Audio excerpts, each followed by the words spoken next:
Hello and welcome. Today I'm at the Business Design Centre in London and I am going to the Garden Press event to have a look around the stalls. So come with me and let's see what's occurring.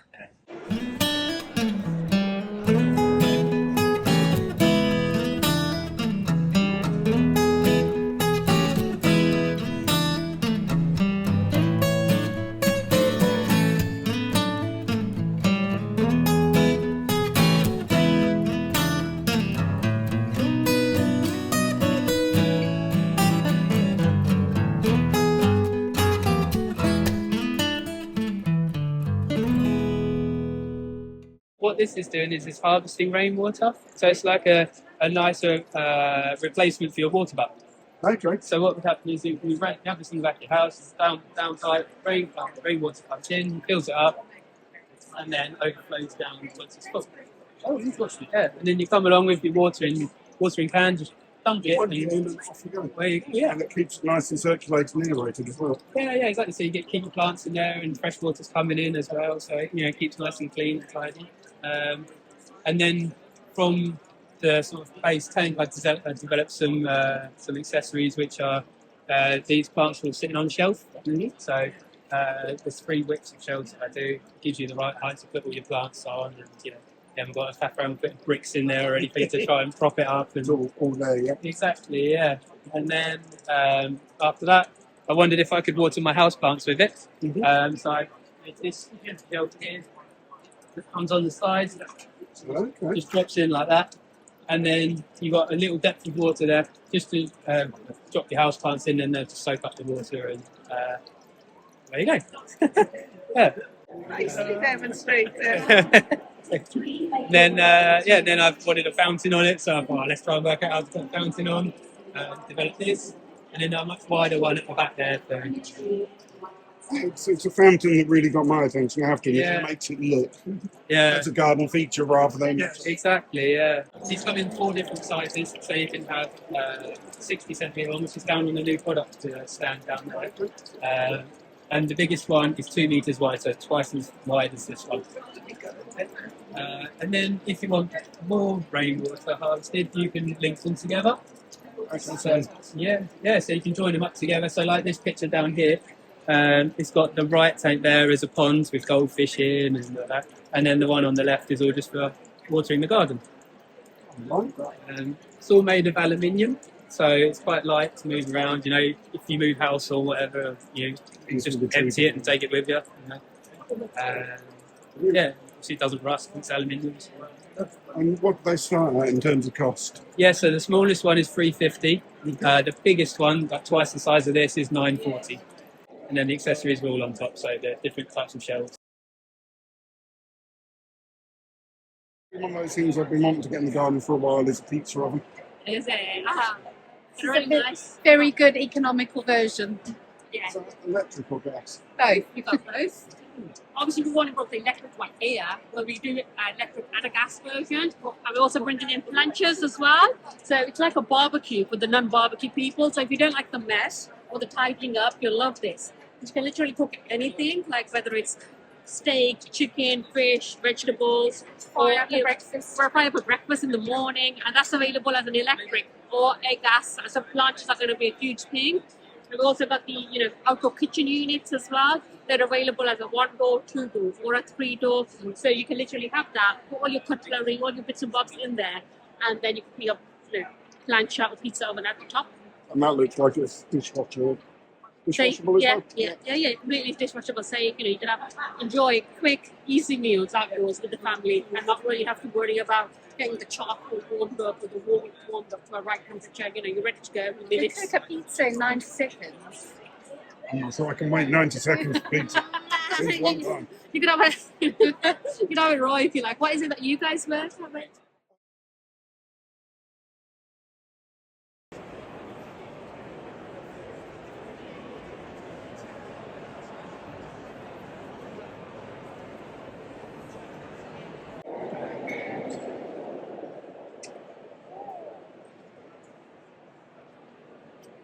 They've got mushrooms.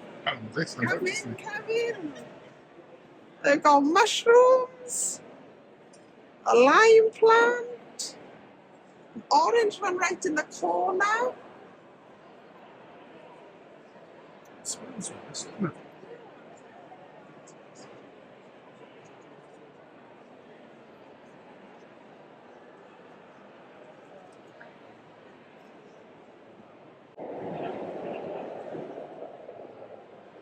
These diddy little ones, they look so cute.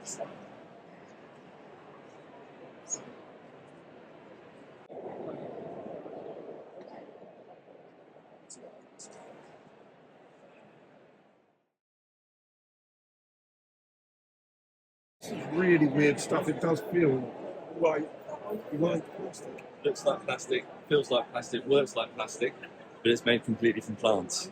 So is it just general plant waste or compost? Is there a particular? It's crops that are grown specifically for this purpose. So there are three main crops that are grown to make plastic-like materials. You've got potato. So sometimes you get magazines that come in those bags that say that, The compost. yeah, so that's commonly potato. This is maize, corn, and then some companies also starting to make sugar beet base, using sugar beet as the base to make this. So where you've got a plastic fleece or insect net, it's probably made from something like a polyamine. This, the scientific, is a PLA, a polylactic acid. Okay, yep, well, I'm It's the- familiar with PLA. Yeah, and it's the PLA that comes from the plant source. Yeah, it works exactly the same as plastic. It just breaks down to nothing. How long does it take to biodegrade? Good question. We don't know what the answer is yet. So there are European standards for the method you have to use to determine biodegradability. And those studies with those methods take a certain amount of time to run, and they haven't finished yet. Yeah. So we will know. What we do know is that it will biodegrade, because it's of what it's made of. We just don't know for certain how long yet. Yeah. And also the time it takes will depend on the temperature, because it's a natural process. You're basically relying on the microbes in the soil eating it. Yeah. So the warmer and wetter it is, the happier those microbes are to degrade.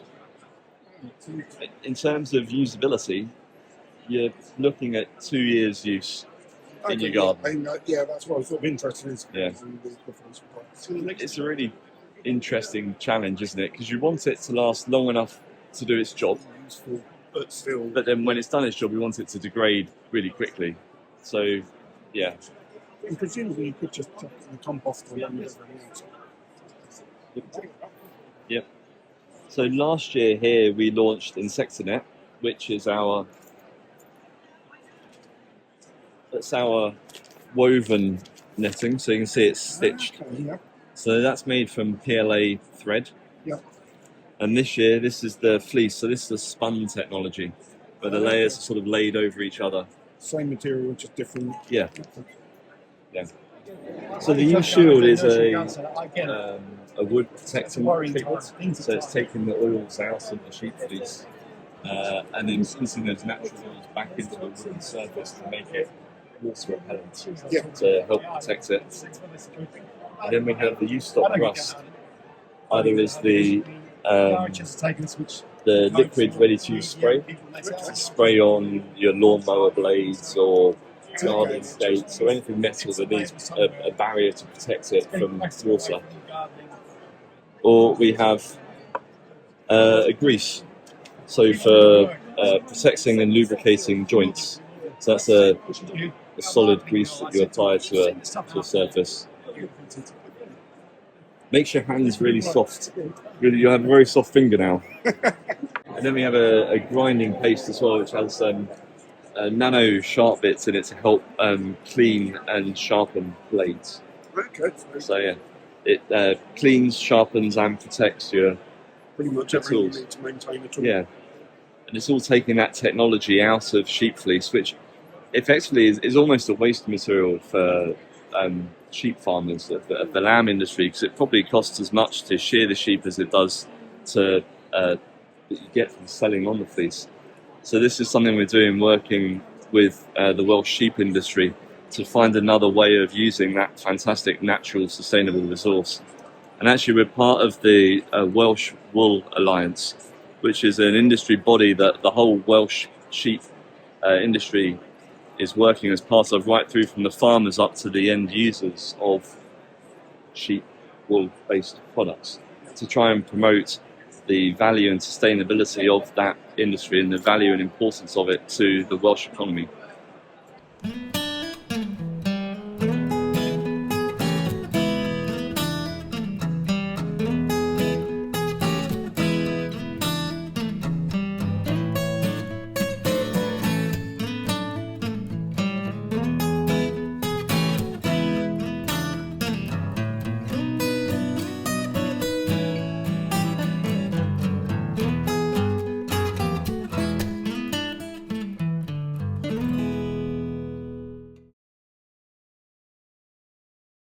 Well, there's a big problem with plastic pots in the UK. 500 million, so 500 million, are sent to landfill in the UK every year. So every year.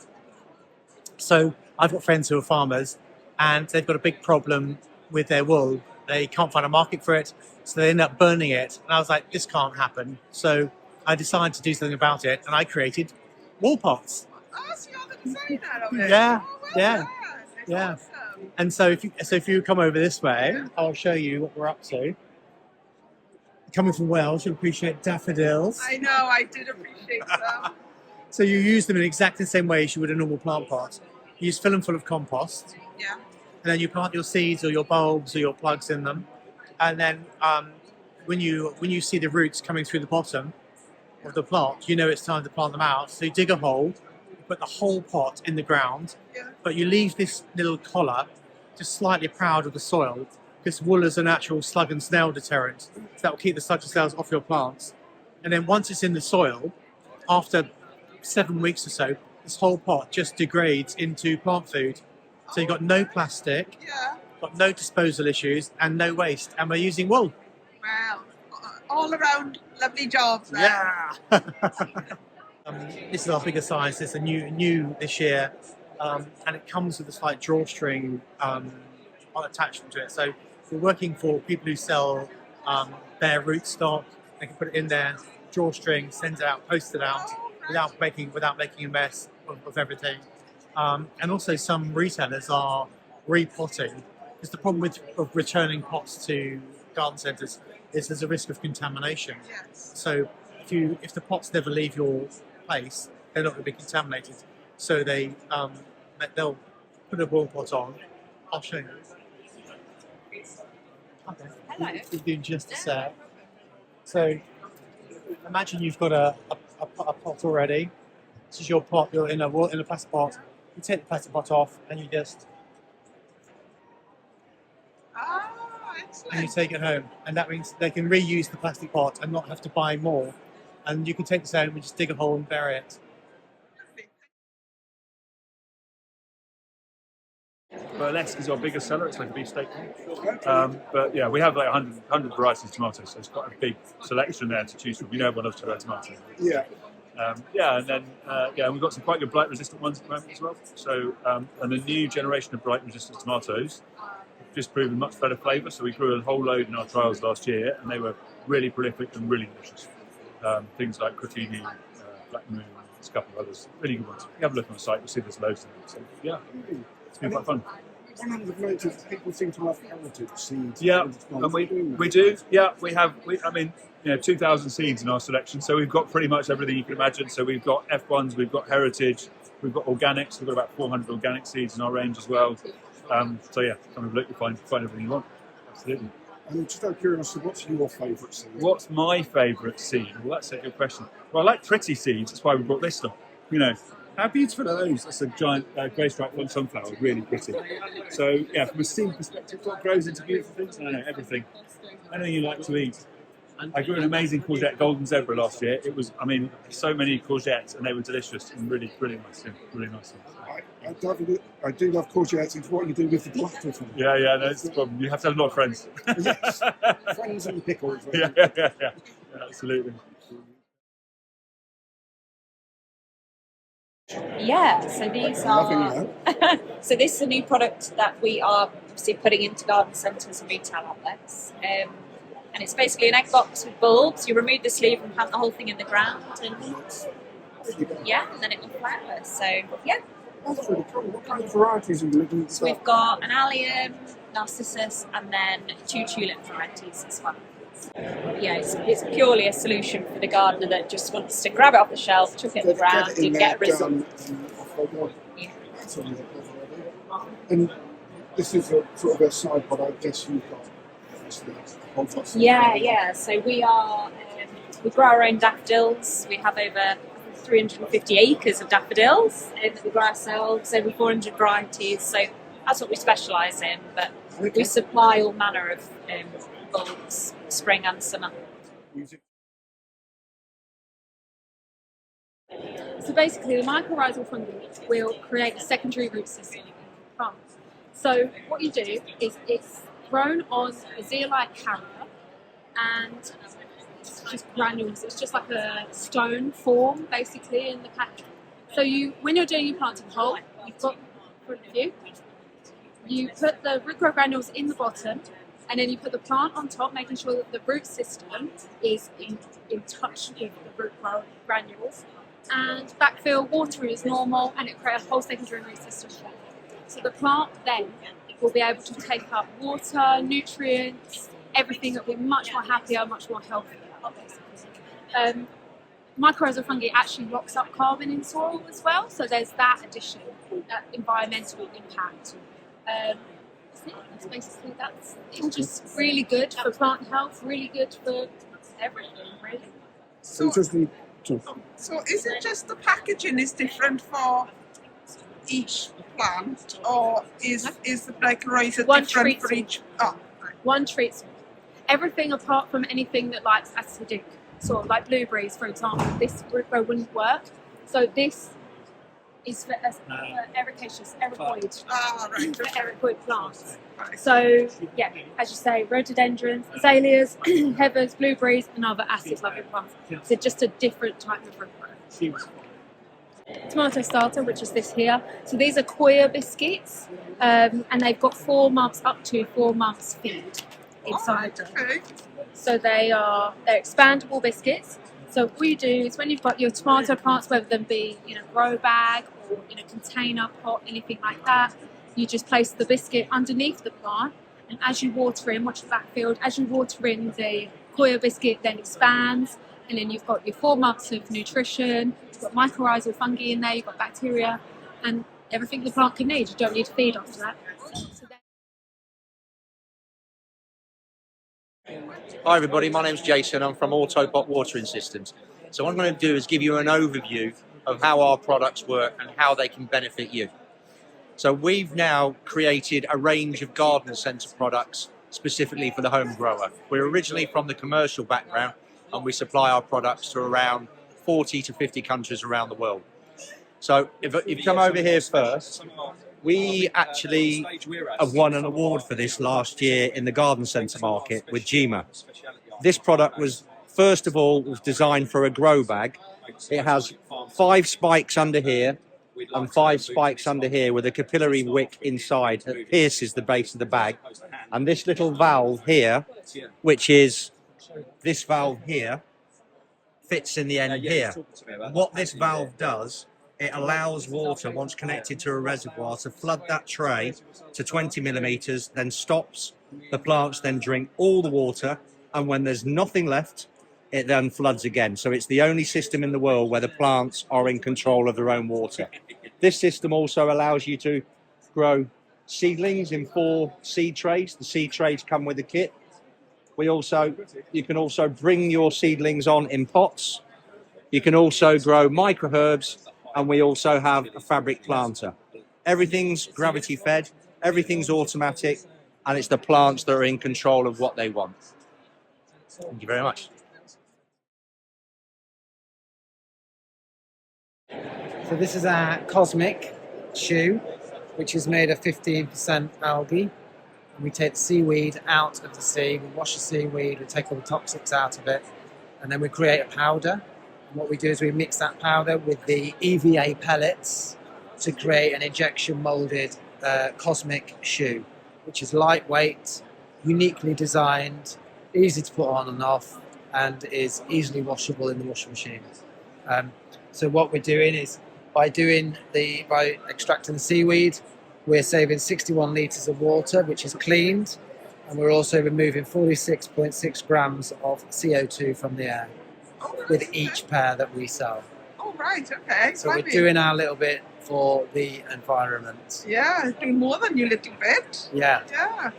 And is that the same for the wellies as well? No, so the wellies are rubber, but they're unique design in terms of the mud doesn't stick to the bottom. So the Rochette design is that if there are any small pieces, you can just get them off quite easily by doing that. Neoprene lined, and it's got a reinforced area for the digging as well.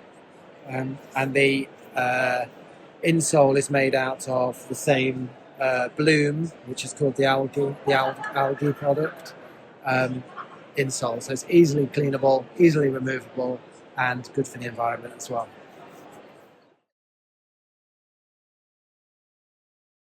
These trousers are, well, without being rude, they're dog's things, because these are, I've been in this sort of business for 25 years now.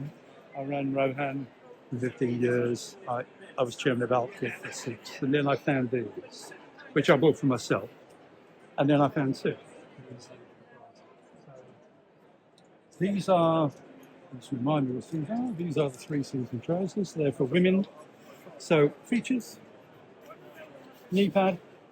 If you've got a metal knee like me, this is something else, I tell you. Okay. Waterproof there. These are waterproof where they need to be and not where they don't. So, which is a good piece of learning. They're also waterproof around the back. So no wet bums, no soggy bottoms, no wet knees, actually. And then what attracted me when I first saw them was this. And when I wore them, even better. This is 1,000 quid euro. It's about the toughest fabric you can use in clothing. Okay, so you put your Harry knife in there, and it doesn't go through the bottom. Oh, okay. So, and you put your secateurs in the one on the other side, and it doesn't go through the bottom. And even better, which I discovered when I started to work with them, was, do you know what? You don't feel like you're from Hot Fuzz. You don't feel like you're tooled up. Yes. It actually, the balance works perfectly. So they're not going to drag your trousers down. They're really good. So waterproof. Then obviously things like this. So you adjust that to go in your bellies. And the ultimate nerdish thing for me is this. This belt, you will never lose your trousers in the garden with this belt. It is so good. It comes out of climbing. It locks solid. You can obviously adjust it as much as you like. And then there's features like this, which particularly for women, this is a good one. For men, it's less good. But that's, I mean, I'm wearing my mobile phone in there now. So you just drop your mobile phone in there, and on the whole, it will sit on. So, you don't kneel on it, you don't break it, you don't lose it, it's there. And of course, if you're an influencer, it vibrates up your spine. So your brain says, hello, something's coming in. So there you go. They are, I was working it out, actually. I go in the garden because I'm semi-retired, about 3 days a week. Yeah. I've had these for 3 years. So the cost per use is about 25p, and they'll last me another 5 years. So, yes, they're not cheap, but they're fabulous. And you can see these are 3 years old. There's no snagging or anything. It's not as the ultimate refined gardener either. I'm a bit rough like that. So, but there's no snagging. It's wonderful. Yeah. It's wonderful. No, it's not bat poo, it's definitely bird poo. Okay. But guano's an nymph poo. Right. Or bird poo, rather. But ours is special. Out off the coast of Namibia, there are some platforms built in the turn of the 19th century. And these wonderful birds, the cormorant birds, stop there as they're flying out to sea to fish. And what's so interesting is the poo. Also, everything you see here above the wood is poo. We go and harvest it once a year and bring it ashore, and then back out of that we turn it through a fermentation process with water through these massive big vats into, I think, the world's most potent biostimulant fertilizer. So the output carries nutrients, NPKs, plus all the trace elements naturally occurring. So this is not chemically influenced, it's naturally occurring. It carries carriers like fulvic acid, and fulvic acid helps the osmosis process between taking nutrients from the soil into the roots, but it also takes sugars from the roots back into the soil. And on top of the thirster, we also have microorganisms in there which break down potassium, break down nitrogen, break down all the different trace elements and nutrients. It feeds them to the plant, so the plant gets more uptake. If you throw chemical fertilizer in on the ground at the moment, you're probably getting 50% take up. We've got trials showing we can give the plant another 26% of that, so that reduces the amount of nitrogen. But actually, that nitrogen is still available for the next process after. So as the microorganisms grow and multiply, that nitrogen becomes available again to the plant. So you get a lovely symbiosis going on. We call that nutrient cycling. Off the back of that, what do? Then we sell it to farms. So it's in 3,500 farms in southern Africa at the moment. You name the crop, it's in, right? From citrus to vineyards to wheat to maize to sugarcane to cabbages, peppers, doesn't matter. We're everywhere. Forestry, apple trees, orchards, etc. We also have an online store in South Africa, and it's selling like hotcakes through the online store. Stephen, who's not around, who's the co-founder, he's come in from South Africa yesterday. Seems to be a social media guru who knows how to target and how to build the tribe and the following. So we get a lot of repeat sales, we get a lot of new customers, and that helps it become the biggest seller in the garden centres, which we've got listed in the garden centres as well. So why should South Africa be the only one that's benefiting? So we got to get it in the UK. Hopefully we get it on the ship by March. Well, that was it for the Garden Press event 2024 and my travels to London. We had a great day. I met some fellow YouTubers there. I met Nigel Muddy Boots in person for the first time, as I met Digwell Greenfingers Steve as well for the first time. And I met Nick from Nick's Allotment for the first time as well. So that was great. There were other YouTubers there, but I think when they saw me, they ran off because they were there 1 minute and I talked to someone and I turned around and they'd gone. So I think they saw me and scurried away. But anyway, it was a really good day. We met a lot of people on their stalls, and hopefully I'll be able to show some of the products in my garden this coming season, and hopefully I'll be able to get some discount codes for you guys as well. So please keep checking back with the channel to see how I'm using those products and whether they're good or not. So thank you very much, and all I can say about my trip to London is lovely job and take care everybody.